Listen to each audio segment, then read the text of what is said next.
நாமக்கல் மோகனூர் பகவதியம்மன் ஆலயத்தில் ஆடி மாத 4ஆம் வெள்ளியை முன்னிட்டு சந்தனக்காப்பு சிறப்பு அபிஷேக அலங்கார ஆராதனைகள் நடைபெற்றது.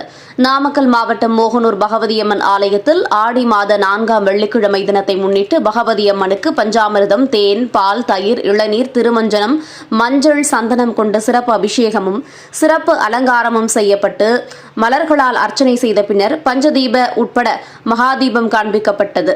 இதில் ஏராளமான பக்தர்கள் கலந்து கொண்டு அம்மனை தரிசித்தனர். வருகை புரிந்த அனைவருக்கும் அன்னதான நிகழ்வு நடைபெற்றது.